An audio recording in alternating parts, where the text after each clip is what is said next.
Assalamualaikum warahmatullahi wabarakatuh. Sahabat semua, mari kita dengarkan kajian ilmu yang disampaikan oleh Ayah Guru Saiful Karim. Semoga apa yang beliau sampaikan dapat menambah wawasan, memperkuat iman, dan menjadi pelajaran yang bermanfaat bagi kita semua. Simak kajian hingga selesai agar tidak kehilangan inti pembahasannya. Selamat menyaksikan. Yang tubuh ini masih diizinkan bernafas, berarti semesta masih akan menggunakan kita sebagai tangannya. Oleh karena itu, mari kita bersyukur atas semua limpahan kasih sayang tanpa batas, bersama-sama memujinya dengan membaca hamdalah. Alhamdulillahirrabbilalamin. Mari kita awali proses belajar kita hari ini bersama-sama memohon ridho dan berkah Allah. Semoga Allah meridhoi, memberkahi, dan melimpahkan ilmu yang akan menjadi penolong bagi kita, seraya menyapa asmanya dengan kelembutan dan cinta dengan membaca basmalah. Bismillahirrahmanirrahim. Saya ingin berbagi pengalaman tentang betapa dahsyatnya kekuatan perasaan. Dan sebelum saya masuk pada topik ini, saya ingin mengingatkan bahwa apapun yang terjadi kepada kita, orang yang didatangkan di sekitar kita, kejadian, peristiwa, semua itu sebetulnya adalah perasaan kita yang telah menariknya. Tapi banyak yang tidak jujur terhadap ini, karena ada konsep yang keliru di alam bawah sadar kita, di mana kita menganggap seakan-akan segala sesuatu yang terjadi itu sumbernya sama, yaitu Tuhan. Padahal Tuhan itu adalah sumber cinta, sumber keindahan, sumber kebaikan, sumber kedamaian, sumber keberlimpahan. Jadi sederhana sebetulnya. Orang yang hidupnya harmonis, berkelimpahan, sehat, waras, apapun yang dia butuhkan selalu ada, itu karena dia sudah mampu menggunakan kekuatan Tuhan dalam dirinya. Dan sebaliknya orang-orang yang hidupnya berantakan, sakit, kekurangan, hubungan sosial terganggu, itu sebetulnya bukan dari Tuhan. Itu berasal dari ketiadaan Tuhan. Loh, memangnya Tuhan pernah tidak ada? Ya tentu saja, Tuhan selalu ada, karena dia meliputi seluruh ruang dan waktu.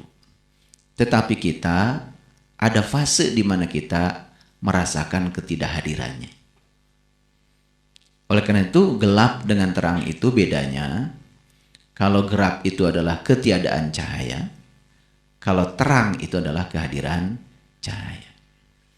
Jadi kebaikan itu karena kehadiran Tuhan, sedangkan semua yang sebaliknya itu karena ketidakhadiran Tuhan.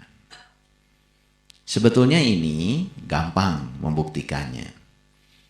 Coba, saat kita berani melakukan sesuatu yang melawan jiwa kita sendiri, kan kita sebetulnya sedang berbohong pada diri sendiri. Dan saat itu kita mengalami ketidakhadiran Tuhan. Memangnya Tuhan pernah meninggalkan tubuh ini? Tentu saja tidak. Tetapi kesadaran kita yang meninggalkan. Nah, kenapa saya sampai memberi judul yang spesifik hari ini? Dahsyatnya kekuatan perasaan. Karena ternyata semua ilmuwan yang bergerak di bidang neuroscience sepakat bahwa kreator kehidupan kita sebenarnya kita sendiri. Jadi Allah itu hanya menunggu proposal dari kita, hanya menunggu usulan dari kita. Jadi Allah itu sang keberadaan sering disebut Robbil Alamin, sang kehadiran, sang fasilitator, hanya menunggu proposal dari kita. Makanya Allah itu mengatakan, ya Allah itu tergantung kepada dirimu sendiri. Hidupmu mau seperti apa, sebetulnya itu diawali dari diri kita. Nah, ada dua yang harus diperhatikan dalam diri kita, yaitu pikiran dan perasaan. Pikiran itu ibarat mobil, dia itu tidak punya daya apa-apa kalau belum diisi bensin. Karena mobil itu baru punya kemampuan secara fungsional kalau diisi bensin. Nah, mobilnya itu adalah pikiran. Sedangkan perasaan itu adalah bensinnya. Nah, oleh karena itu maka apa yang dipikirkan ketika kita memberi rasa yang dalam, itu artinya kita memang sungguh-sungguh ingin agar yang dipikirkan itu terjadi.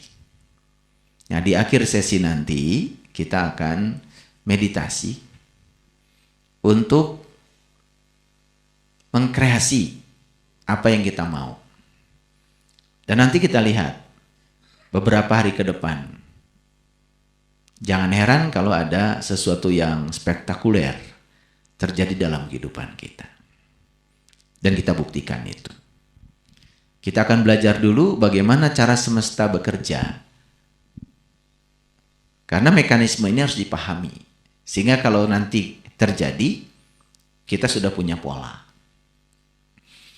Nah, sebelum kita masuk pada dahsyatnya kekuatan perasaan, saya ingin menyampaikan beberapa dasar dulu. Bisa dilihat ya di slide yang sudah saya tampilkan. Ini adalah Quran Surat Al-Mulk. Quran Surat Al-Mulk itu surat ke-67 ayat yang pertama. Makanya kan umat Islam banyak sekali ya.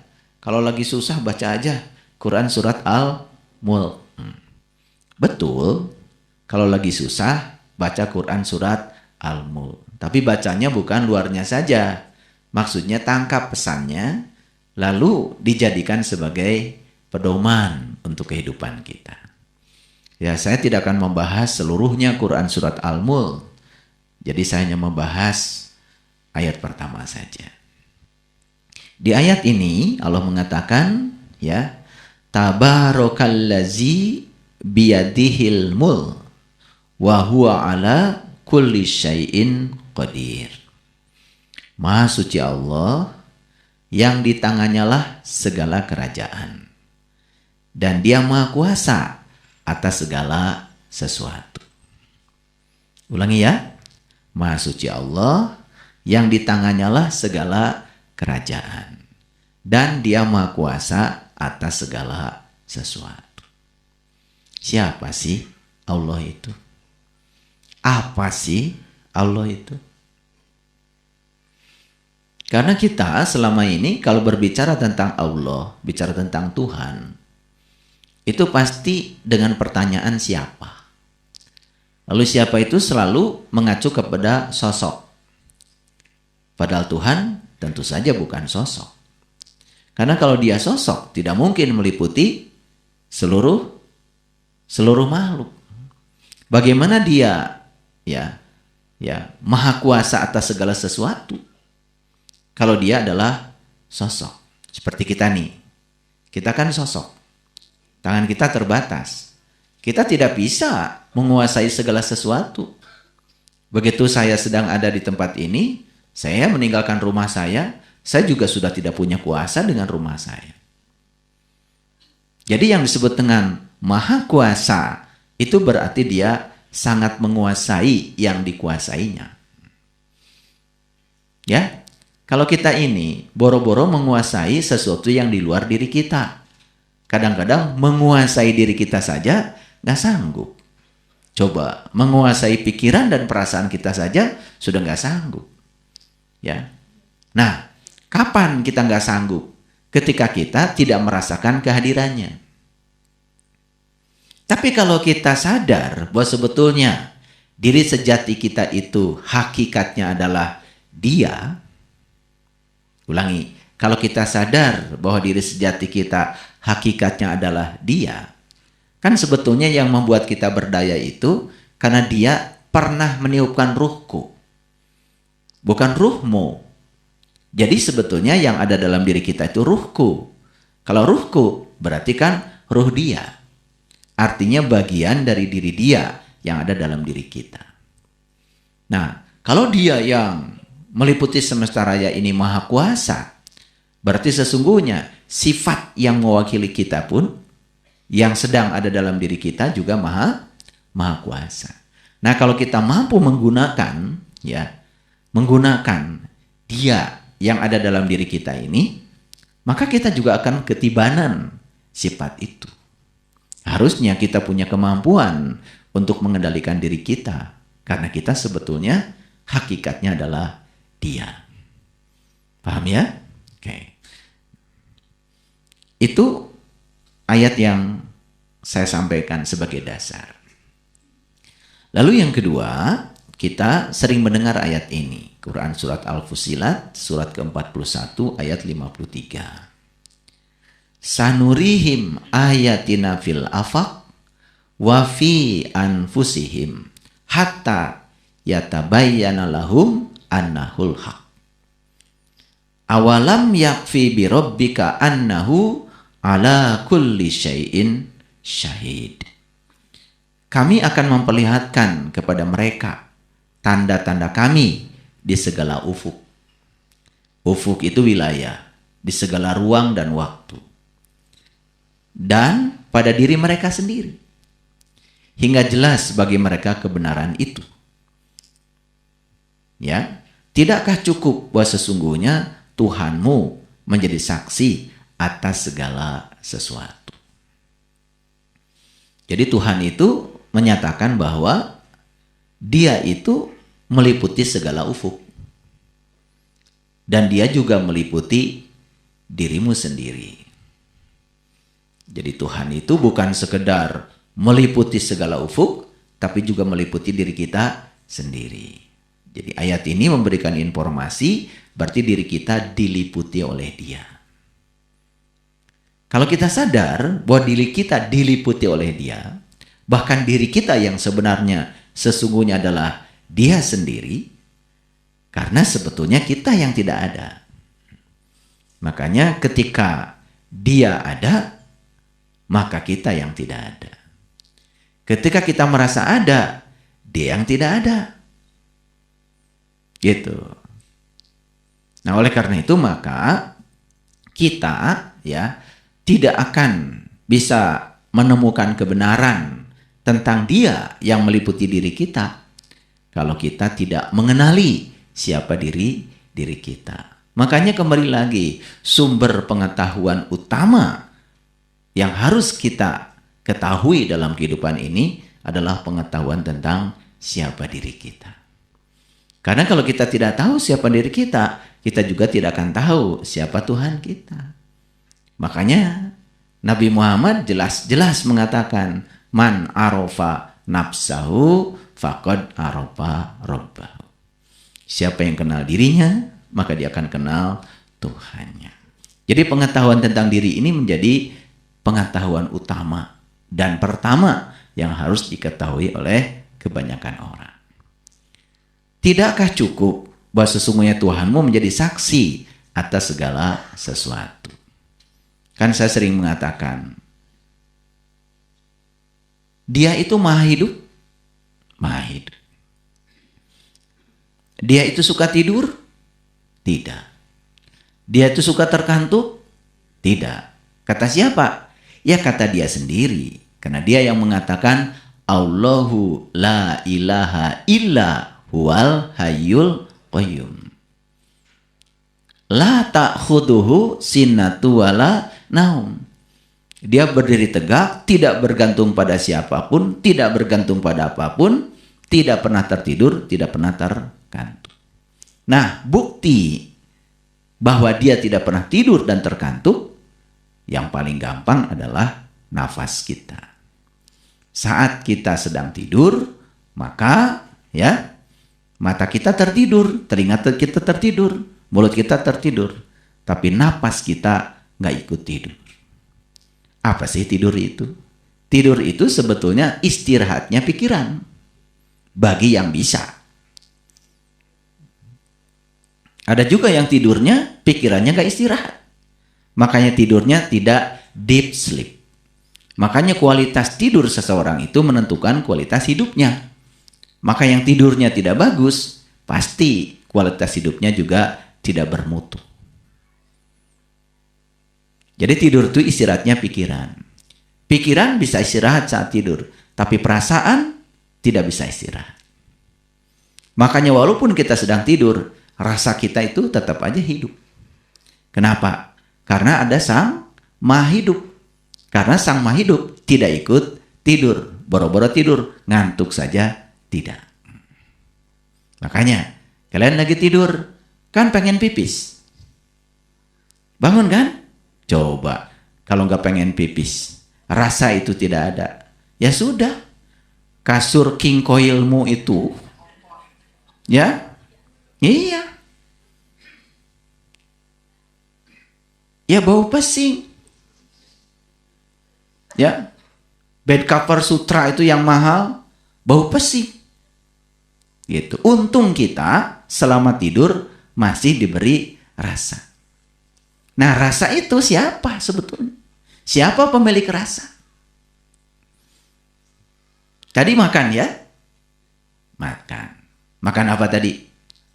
Bakso. Kok tahu itu bakso? Tahu rasanya bakso? Tahu. Bisa merasakan rasanya? Bisa. Siapa sih yang merasakan bakso? Kita sampai tidak sadar bahwa sebetulnya yang merasakan dia, yang dirasakan juga dia. Tadi di bakso ada asin-asinnya nggak? Ada. Kelihatan asin? Nggak kelihatan. Yang dimasukkan ke bakso itu garam. Tapi yang dirasakan kok asin? Coba, bisa nggak Bapak Ibu memisahkan asin dari garam? Yang dibutuhkan kan asin. Tapi tetap yang dibeli garam. Tapi sampai sekarang belum ada orang yang bisa memisahkan rasa asin dari garam. Coba kalau kita lebih dalam lagi, siapa sih sesungguhnya rasa itu? Kita masih mencari dia di luar diri kita. Padahal justru karena kehadiran dia dalam diri kita yang berwujud sebagai nafas, kita bisa merasakan, oh ini bakso. Begitu kita kelebihan ngasih cabai, rasa juga bilang, duh pedes, kan gitu. Betul nggak? Coba, hebat kan? Nah, yang gitu saja sampai kita tidak merasakannya. Karena kita hidup dalam keadaan tidak kesadaran.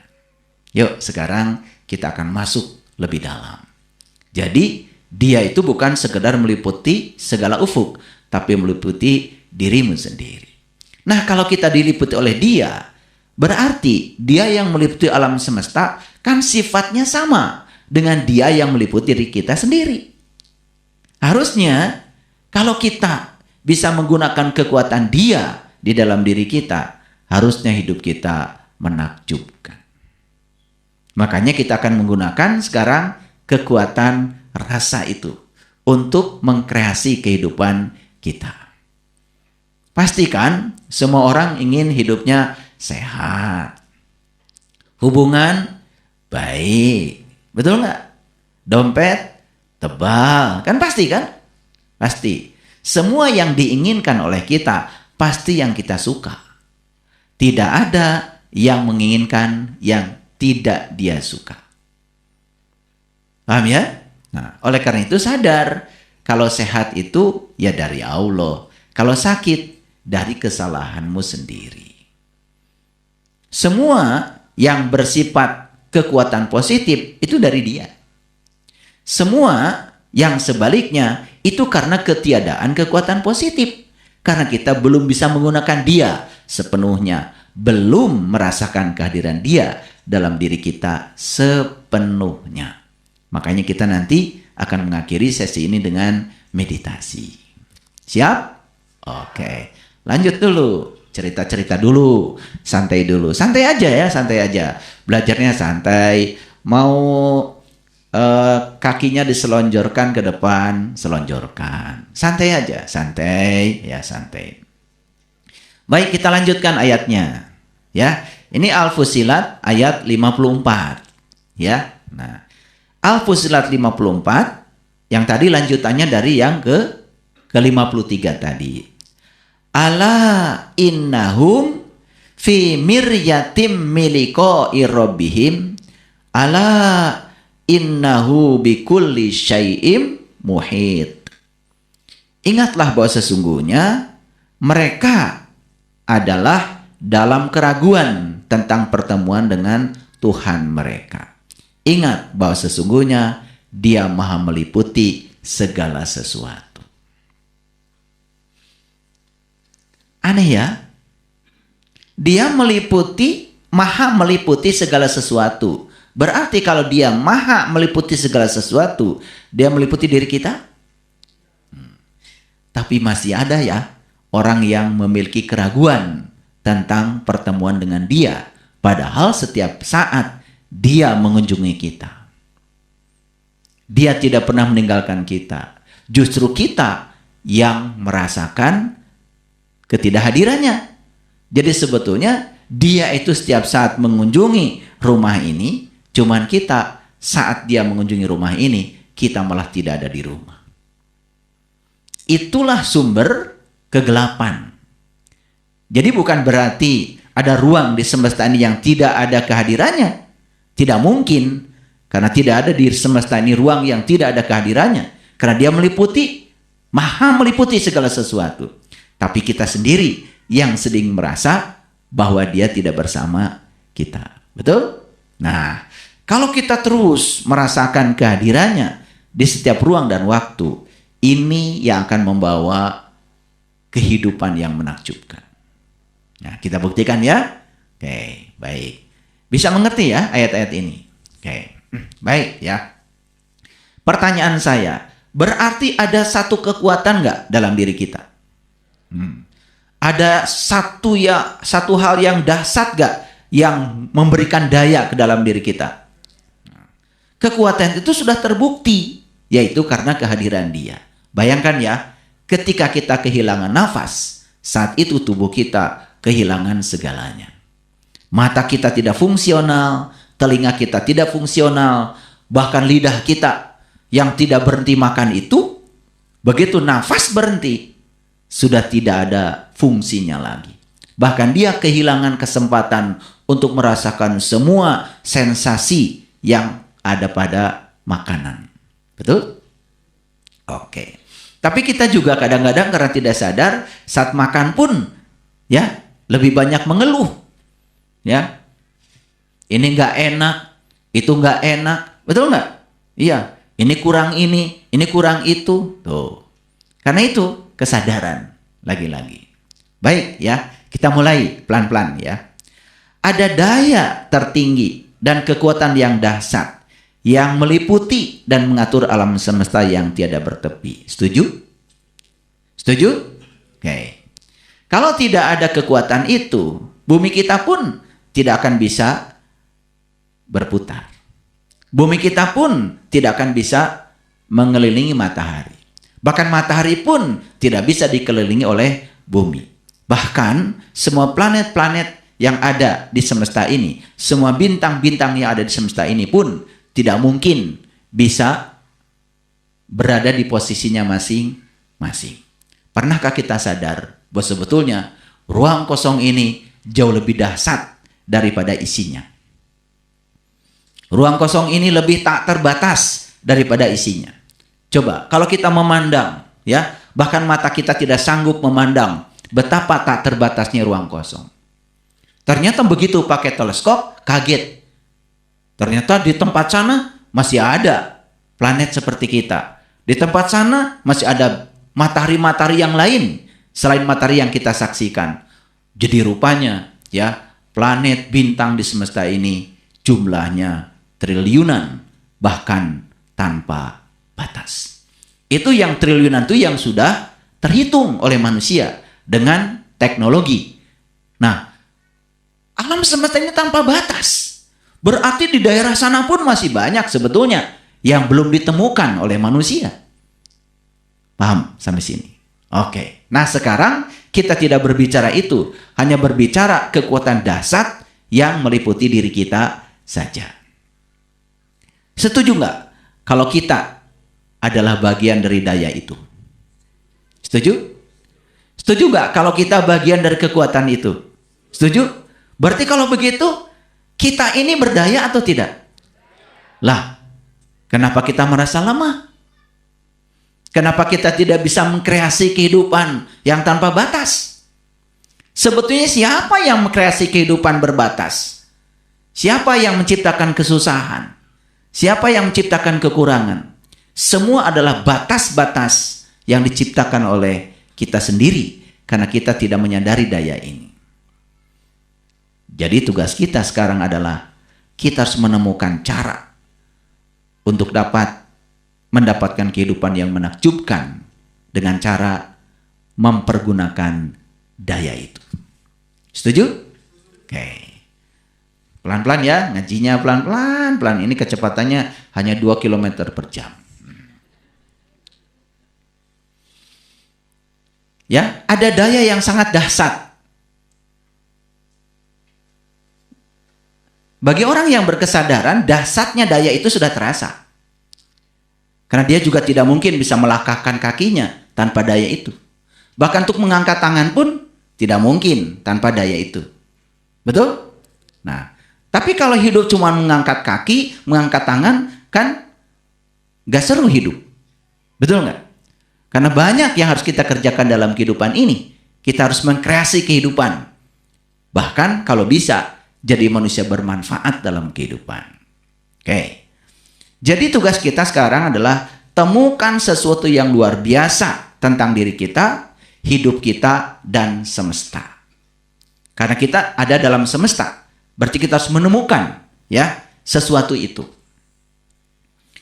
Ternyata bagi mereka yang sudah menemukan rahasia ini, hidup itu jauh lebih mudah dari yang kita sangka.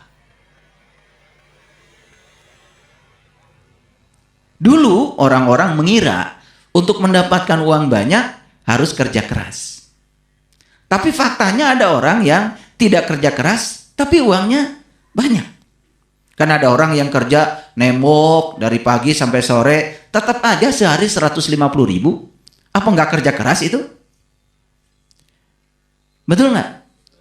Jadi ada orang tertentu yang penghasilannya berlipat-lipat karena dia sudah bisa menemukan daya ini dan menggunakannya. Jadi sebetulnya ada orang yang kehidupan berkelimpahan, itu karena dia sudah bisa menggunakan daya ini. Ada orang yang hidupnya serba kekurangan, sebetulnya karena dia mengalami ketiadaan daya ini. Dia belum bisa menggunakan daya ini. Jadi sebetulnya hidup ini harusnya lebih mudah dari yang kita sangka.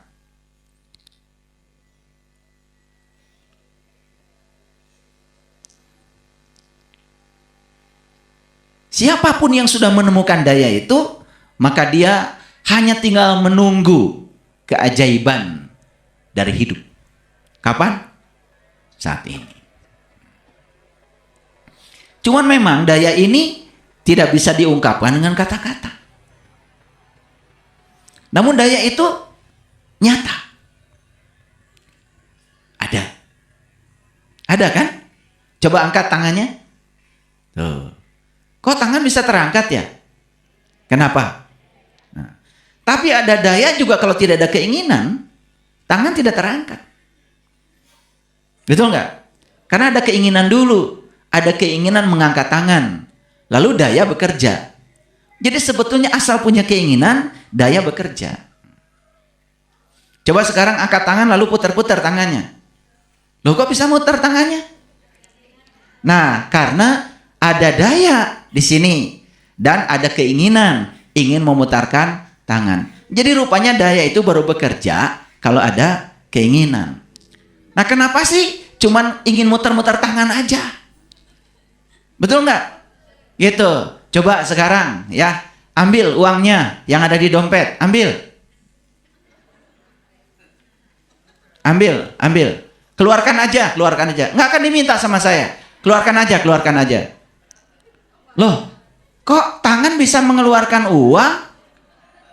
Kenapa?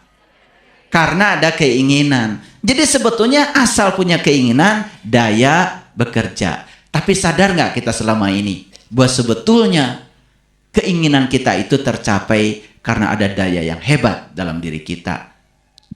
Sadar? Terima kasih telah menyaksikan video ini hingga selesai. Semoga ilmu yang telah disampaikan dapat membuka hati dan kesadaran kita, serta bisa kita pahami dan amalkan dalam kehidupan sehari-hari. Nantikan video-video berikutnya yang insya Allah akan menghadirkan kajian-kajian yang bermanfaat. Wabillahi taufiq wal hidayah. Wassalamualaikum warahmatullahi wabarakatuh.